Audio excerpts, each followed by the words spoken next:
So I have a lot of games. If you've watched some of my other videos, that's not going to come as a shock, especially at this point when I've made around 1,100 videos, each demonstrating a separate game in my collection. But as you might guess, the scope of my collection is a lot larger than what's shown up in just those videos. How many games do I own? Well, somewhere around 3,000 to 4,000 physical games. Now that's a lot of games, but it's also nowhere near the top end of collectors. And because of the way things have developed, most of my collection is focused in a few narrow areas. I've had a couple people ask me if I could give a collection tour. And I thought, sure, that sounds like a fun idea. And then I tried to do it and realized how hard it was. I've been through a few drafts of this video already. I thought, what if I show off this? What if I talk about that? What if I go through each of my systems in chronological order? And I just wasn't happy with the way things were turning out. And after a bit of examination, I realized why. I was spending way too much time talking about what I had. Now that's to be expected if someone's giving a collection tour, but that's not the kind of thing that I care about. Why should I care if some random stranger on the internet has a copy of Castlevania Symphony of the Night for the Saturn? Which I do, and that's why I'm playing it in this introduction. I'm not one for game rooms. My collection's a reference library, not showpieces. I don't even like the wall of nerd stuff that people put behind them in videos as though spending money on mass market goods will somehow grant them credibility. And yes, I normally use a different word than stuff when I'm talking about them, but this is YouTube, so I'm using some more polite phrasing here. So I'm refocusing this a little bit. It's still a collection tour, kind of. I'll be showing off some stuff, but more of it as an opportunity to talk about some things. I'm going to kick things off with Super Mario Bros. 2, the Famicom Disk System one. I've got a complete in-box copy of it, and I'm playing this on an actual Famicom Disk System, with the actual magnetic media being read by the drive. The elephant in the room for my collection is always, why have all of that stuff? You could just download it. There's no need for the consoles or cartridges or discs.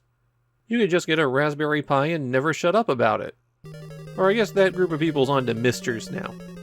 I'm poking a little bit of fun here, but it is something that comes up quite a bit when retro game enthusiasts get together. And before I get into my reasoning, I'll state a common refrain from me.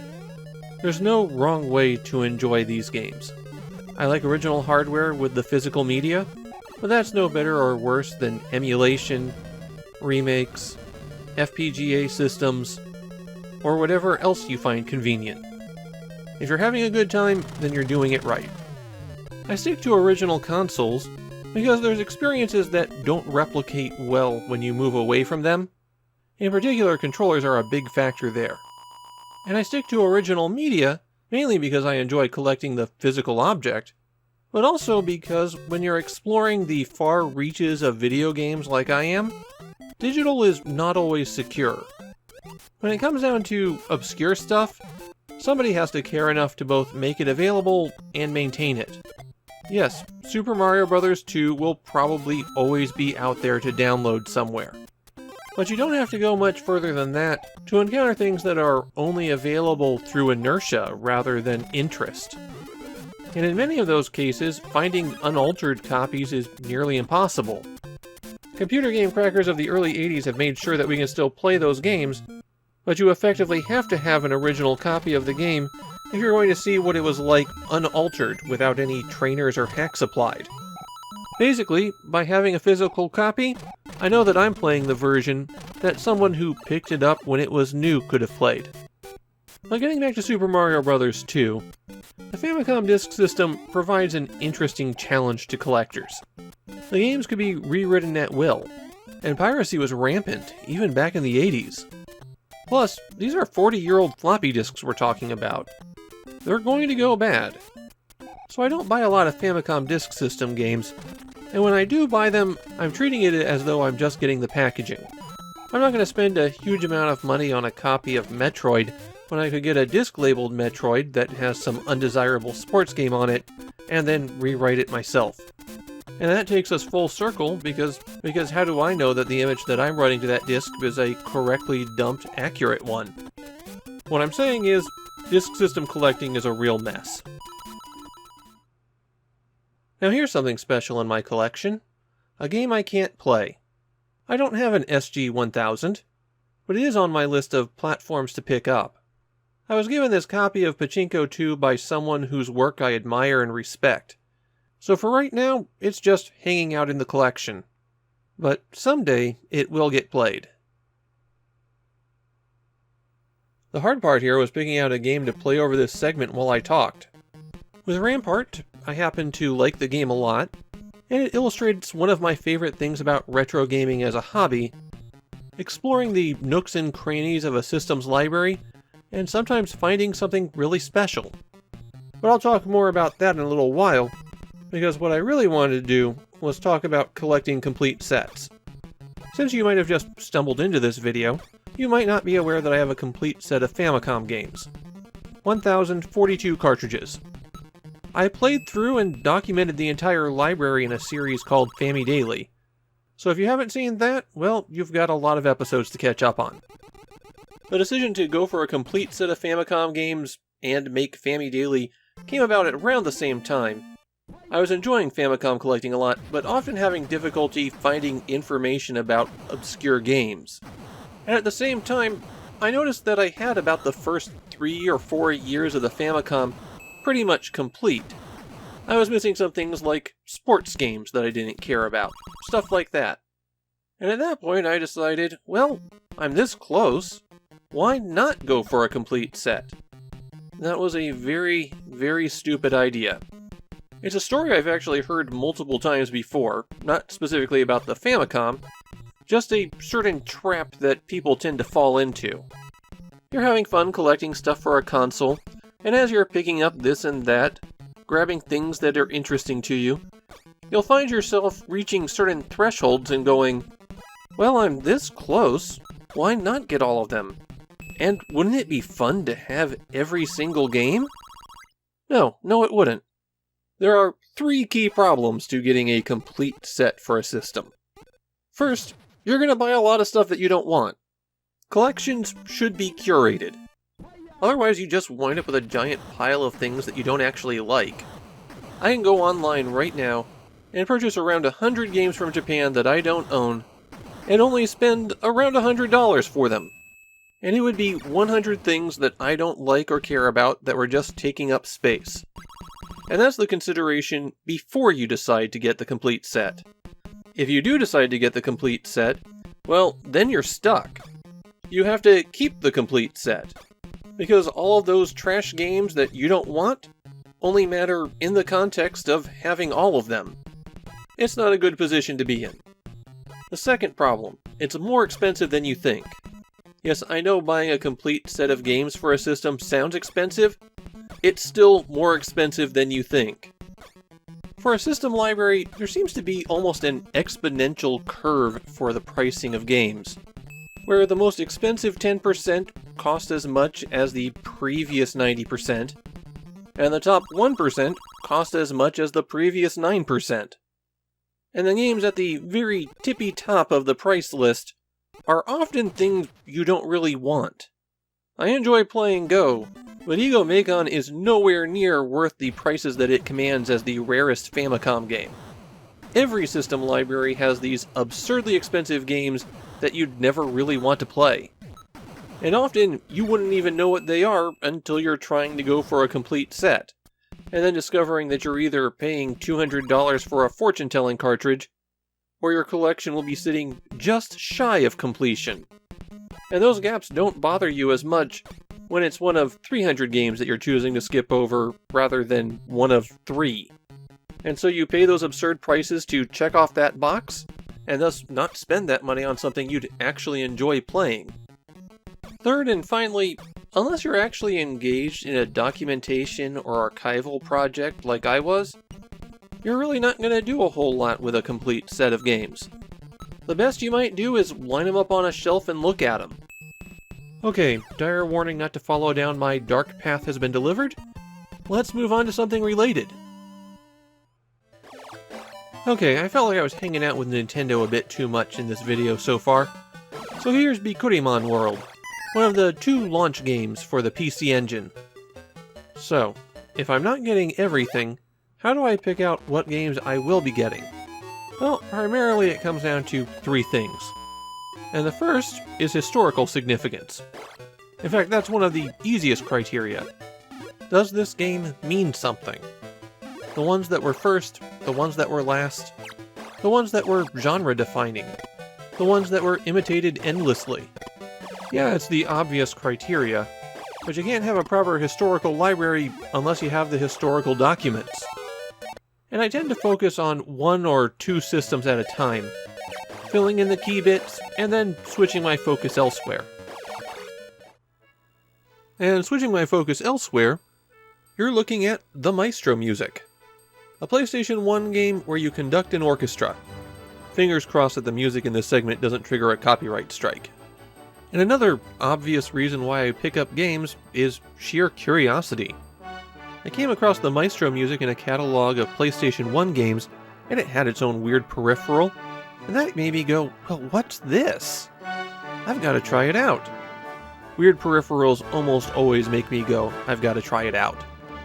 Especially since weird peripherals tend to not translate well to emulation. My taste in video games is pretty wide-ranging. I'll give just about anything a try.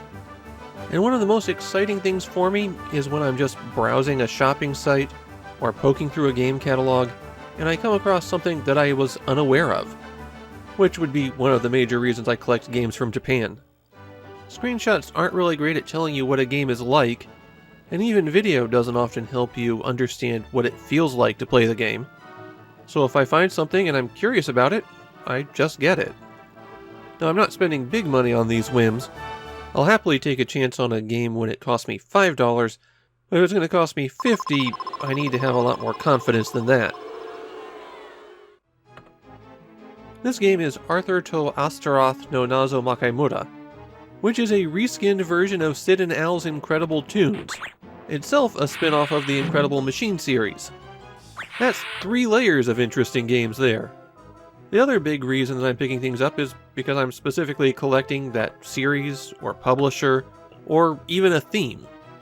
Collecting all the weird games in a series is absolutely right up my alley. So is getting the ports, because often ports have some unique feature to them. And of course there's games on a theme. I could literally go on for hours at this point, the things I collect and the things that I have collected.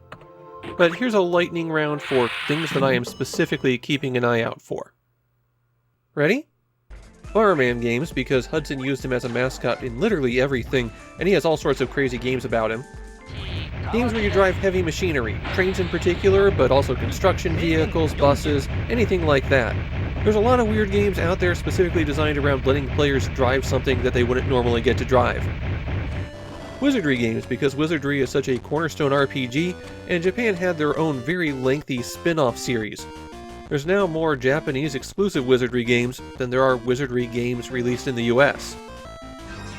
The Simple and Super Light series, because these budget lines often have some weird, unique, special games in them. They were throwing everything against the wall to see what stuck, often it didn't, but occasionally they made something interesting. Goemon games, because I'm really a fan of that series, especially in the 16-bit era, and Konami made an absolutely absurd amount of those games in the late 90s. I don't yet have any of the games where they tried to reboot Goemon to make him cooler. Rhythm games, because I really like playing them even though my rhythm is so terrible it might actually be a physiological problem. Taiko no Tatsujin and Poppin' Music are particular favorites, but playing along with anything is cool. Pinball games, because I love pinball, even though the genre really struggled for decades as people designed bad pinball games over and over again. Pinball used to be the genre for quick, cheap cash-ins, but I still love it deeply. And speaking of licensed games, I really like collecting licensed fighting games. I'm not good enough at fighting games to play at a decent level online, but pop in one of these and everybody's on the same level as they try to figure out what all the characters do. And it doesn't matter that the game's not very good. I love getting light gun games because that's an experience that doesn't transition over well to other systems. You pretty much need the actual peripheral and hardware to really enjoy them the way they're meant to be played. And of course there's a lot more than that. but I think it gives you an idea of the kind of eclectic nature of what I collect. For example, this is the back glass for a Berserk arcade cabinet. I found it in a thrift store a few years ago for $20 and thought, well, I should do something with it. I think it's probably going to wind up getting used as part of a picture frame, but I haven't had any idea of what to put in the middle. Evil Otto's big smiling face? I don't know, something. I guess that's just one of those eternal crafts projects that people always have sitting around. I'm playing the Klonoa game for the Wonder Swan here, a portable system with a 75Hz refresh rate on the screen, so another one that loses a bit in emulation. It's also really difficult to capture footage from it. I've got a few strange video game platforms, but perhaps not as much as you'd think. Which platforms do I own? Well, it's probably easier to cover the platforms I don't own. I don't own any Atari consoles, though I used to. Don't have an SG-1000, Sega CD, or 32X. No 3DO or Bandai Playdia. Still need to get a Wonder Swan Color or Crystal, but not both. I don't have any models of computers from the 1980s, though an MSX is on my shopping list. The Virtual Boy and the 64DD are still out of my hands. Missed out on the Vita, don't have a PlayStation 5 yet, and no Xbox One or Series X. And I think that's all of the platforms that have sold more than a few 100,000 units that I don't own. Though there's probably a couple I'm overlooking. But that's a lot of different video game platforms I've got. An obvious question is, what's the most expensive game that I own? And you're looking at it. Magic Knight's Rayearth for the Sega Saturn. Though I only paid $20 for my copy on clearance. And looking on eBay right now, it's down under 1,000 at least. Wow, retro game prices are really collapsing. Honestly, there's way too many copies of the game on eBay when you consider that there's only 3,000 copies of the US version in existence. Actually, you mind if we stop here and do a small investigation? Price Charting, which is a site that I trust about as far as I can throw it, tells me that copies are actually selling for under $700, but the cheapest one on eBay at the moment is $750. The volume of sales is almost non-existent, and as I'm recording this, there are 19 copies on eBay complete in box, plus another 5 loose copies that are also priced way above what Price Charting says that they sell for on the very rare occasions where they sell. So what lesson do you take from this? Well, first, it's really easy to get copies of rare games that are, well, known for being expensive. People are always selling those. I mean, literally 1% of all copies of this game ever made are for sale on eBay right now. There's a lot of dealers who are buying these up, putting an enormous price on it, and then listing it on eBay until someday they find a sucker. This is a good example of one of the big problems with retro game prices. There's a lot of people who can just list these things and sit on them forever. There are way too many copies of Magic Knight's Rayearth out there compared to the number of people who are buying them. So the price should come down, but these people are willing to just sit on them until the buyers rise up to meet them. Something that can happen in crazed speculation, but I honestly don't see a lot of people speculating on this one. Even if a big famous YouTuber such as myself made a video on it, I doubt that any of the 3 dozen people who watched that video would want to rush out and get a copy at that kind of price. Retro game prices, especially in the US, are disconnected from reality. In other news, water is wet and the Pope is Catholic. If you don't recognize one of the most infamous games of all time, I am currently playing Daikatana, and I'm playing it unpatched off of my CD. The platform that I own the most games for is actually the IBM PC compatible. Throughout the 90s, I would buy up any game that I saw that was $10 or less that I was even remotely interested in. So as a result, I have a physical copy of just about every PC game released between 1990 and 2002. Despite what it might seem, I am a bit of a bargain hunter when it comes to video games. That's how I managed to accumulate so much. Just going, oh, that's $5, I might want to play it sometime, let me go ahead and get it. And since we're talking about these computer games, I wasn't including my digital libraries in my collection count. On Steam it's about 1,800 games, and then there's a few hundred scattered around on various other services. Most of that is due to buying bundles of things. If there's a charity bundle with something in it that I might want to play, I get it and then I mark down all the money for charity. So there's a lot of games piled up in there that I don't have any intention of ever playing. I actually bought a Steam Deck, theorizing that I'd play more games in bed, but after long days of recording and playing games for these videos, I'm often kind of worn out and just want to read. And speaking of PC stuff, here's something in my collection that I enjoy quite a bit. It's a Portal-themed cross-stitch that was made by my sister-in-law. I think you'll agree that it's a triumph. Time for Tetris. Tengen Tetris. I figured I'd show a game about organizing blocks while I talked about organizing and tracking the collection. See, I'm doing all sorts of clever theming here. I've tried to use collection trackers in the past, and I found that they really don't work for me. My collection really isn't focused on the things that they track, and those tools have a bad tendency to blend platforms together, like the Famicom and the NES, to not separate out different versions of games, and often don't even have Japanese stuff. All of them have a way to add missing games to their database, but if I'm doing all that work anyways, why make it harder on myself, and instead I just use a spreadsheet. It's nice and easy, and even if the lists aren't perfect, I can always modify them to the way I need them to be. As for organization, well, for the things that are really large and I need to go back and reference them constantly, I often store my stuff in chronological order. It's easy to remember some Japanese titles, but I have around 2,000 of them I need to keep in my head, and then I quickly start running into issues of, do I alphabetize by English or Japanese kana? And there's plenty of games where the first part of the title isn't really used. It just becomes more to remember. It's actually easier for me to recall the general neighborhood of stuff if it's chronological, and it's also easier to index. Most of my stuff is stored in plastic bins. They're just the most convenient things to get, though I do keep all of my loose Game Boy cartridges in a few binders. And for Famicom Disk System stuff, I actually have a few floppy disk boxes that I use, though I need more at this point. The organization could be better, but for the most part I can find what I need. Realistically, I need to take about a week off to go through and put things in proper order, but that's not happening for a little while still. Now I'm playing Panorama Cotton, one of the rarest and most expensive video games released for the Mega Drive in Japan, except I'm playing the recent Strictly Limited Games re-release of it. The line between a bootleg reproduction cart and a sanctioned re-release is a lot finer than you might hope.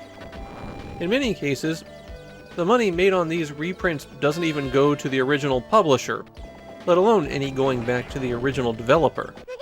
A holding company that bought up the assets of a dead game company getting a few dollars isn't really in the spirit of reprinting the game. But that said, I do like these reprints when they happen. There's a few reasons for that. First, someone making an official release likely means the game is going to work, while people making reproductions often don't care that much. Second, official reprints make it very clear that they are reproductions. Other people, even when they sell them as reproductions, often don't put safeguards in place to prevent unscrupulous people from committing fraud with them. Third, despite my introduction, sometimes the money is going back to those people who made the game originally. It's always great when that happens.